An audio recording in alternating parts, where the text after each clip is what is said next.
And hello, and welcome to Clouding the Senses with Valandar. Thank you for the welcomes. There's a few things I need to go over real quick before we start. And that's, some of you who have seen me before will notice that this is empty right now.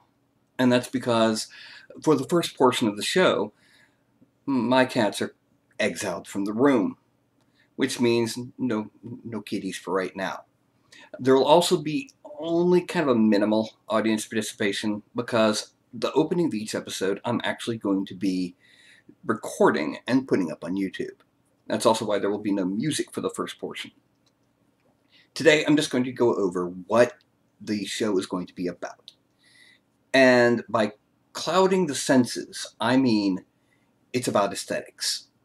It's not just about the taste of the juice. It's not just about does that mod look pretty. It's about, is it comfortable to hold?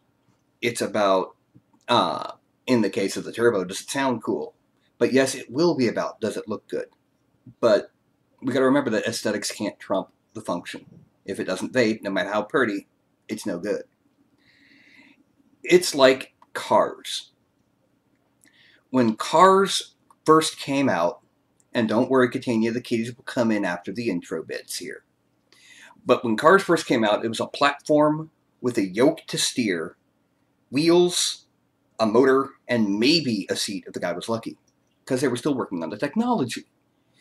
But once they managed to get it to the point where, the technology was solid and stable, up through, say, the Model T, that's when they started making it look good. That's when you start getting the sweeping lines of the 30s and 40s, the fins from the 50s, the admittedly boxy shape of the late 70s and 80s, and then the shapes we see today. By the same token, with devices like a 150 watt box mod or a pure copper mechanical mod, we've gotten about as efficient as we can get that the average vapor will use. You might see individuals nitro who will vape at 200 watts or more all the time. But for the majority, 150 watts is more than most people are going to use. So now we can start moving away from a simple box shape and moving towards other shapes. Shapes that are a little bit easier on the hand and the eye. Now, future episodes, I'll cover specific areas. Like, perfect example would be I'll cover how ergonomic something, a general style is, on tube mods. Are any of them really more comfortable than the other? Whatever. If there's a new device, I might cover that.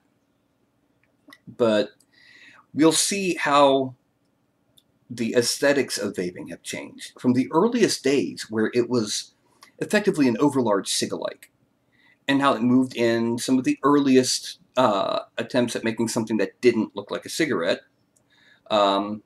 The infamous AA mods that actually used a AA battery, and all the way up to and including devices that, completely don't look like a vape if you didn't know what you're looking at.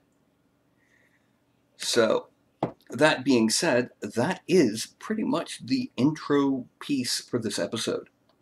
So, for now, we're going to go ahead and just discuss aesthetics as we see it. If you have a mod as your favorite mod, why? Is it the most powerful? Is it the most comfortable? Is it the prettiest? Do you have a cool J-wrap on it or vapor skins? So, hold on just for a moment while I go unleash the furballs.